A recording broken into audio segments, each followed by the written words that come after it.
I was thinking about this because I think belonging happens in a lot of different ways. I mentioned that I was homeschooled. So growing up, there were times that I felt like I belonged and times that I felt like I didn't because I was one of the kids in the neighborhood who was doing something quite different as far as my education and my daily life went. So there were times where because I was a homeschooler, I felt like I didn't belong. And then there was other times when I really felt like I belonged. Like when you think about that from a family perspective, like who wouldn't feel like they belong in a family? Who take the time to keep you at home all the time, right? Like when you think about it from family perspective, very, very, very strong sense of belonging. Um, when you think about it from relating to other children, much less so. And and I think the reason I wanted to mention that is because it's sort of similar to having multiple ancestry, right? Being Indigenous and being from a settler family. I have both of those experiences in this country, and so depending on which side of the spectrum I'm sitting in or examining things from, you can really feel like as an Indigenous person, you're excluded from so many things. But because I have lighter skin, because I'm quote passing, I can fit into some of those situations. But that's like an aesthetic sense of belonging. So what that uncovers is a lot of times people will feel comfortable saying things around me that they might not feel comfortable saying around somebody who has darker skin, who presents more more the, I guess, what society expects an Indigenous person to look like. And so there have been some times when in the act of trying to, like, hey, want to talk about those Indigenous people and like insert stereotypes and racism here, I've had to figure out how to handle that moment, right? Like one time I was at an art show and it was I was showing my First Nations artwork, and this older white gentleman came up and was talking to me about my work and talking to me about his own practice of carving. He liked to carve things. And then he kind of leaned in and sort of said, hey, did they ever give you any trouble?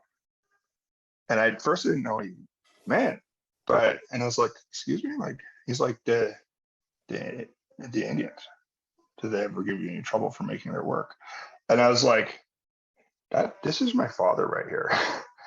And he was like, oh, right. But like that's the kind of example of a situation where somebody might not think they're speaking to an Indigenous person, and the kinds of things that come out. And that's a really tame version of it. So I guess that's a really long way of saying I have a complicated relationship with belonging, because for different reasons I can fit into different situations, and for those exact same reasons I might feel excluded from them. Yeah, what a beautiful way to navigate that very complicated experience for yourself, Carey, and to explore and unpack sort of when that shows up for you and what ways it shows up for you, and one that I'm sure you probably reflect on often in terms of like, how do you present in some of those situations? How do you show up and be authentic when you're navigating different identities and different ways of being with different people and not knowing how they're going to show up for you? Yeah, Kirstie, how about over to you for your experience and what belonging means to you? This is a tough one for me when I think about what belonging means. And it may be that I've been at many track meets and sporting events this week with my kids. But yeah, for me, it made me think back to, my experiences with sports as a child. And when I thought about the first time that I actually truly felt a sense of belonging, it's that sense of being on a team, and being with a group of people and, being vulnerable as you are working your hardest and putting yourself out there. And I think that's, when I saw today watching these kids running at this track meet, I mean, it was all kinds of kids, all kinds of abilities, but everybody, not being afraid to put it out there, and this sense of support around those kids as they did that. It made me think back to my own experience as a kid and realizing that that's, really one of the first times that you get to have that feeling.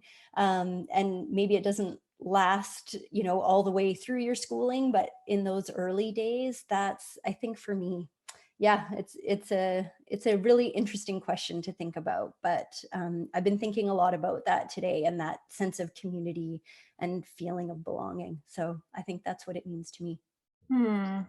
That's beautiful. And I love how you connected it to sort of a place and a space where you really felt belonging, and that reflection on what that journey has been for you, and then really seeing that come to life this week for your kids as well.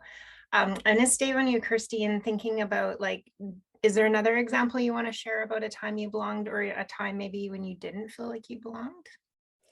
That's interesting. I mean, Carey and I have been, if it's okay that I'm going to talk about the book for a second, because it's actually the best example I can think of. Because Carey and I have been working together on these books, and working together 4 years now, coming up on 5 years, something like that. And I first met Carey when I was a journalist at CBC, and that's how I was first introduced to the witness blanket. And when Carey first approached me to talk about helping him tell this story, I remember having this amazing feeling of, like, am I the person to do this? Should this be me taking on this role? Is this my space to take up, I guess, was what I was thinking. And I felt really, it challenged me a lot. It challenged me as a journalist and as a person. But it's so interesting to think over the course of the project, how much that has changed, my feeling of sort of insecurity about whether I'm the right person to help tell this story. And I mean, I know we'll talk a bit more about this, but this feeling of it being a journey. So I feel like that's maybe a good example of not feeling like you belong in the beginning, and then maybe coming to a place of belonging, as many years down the path.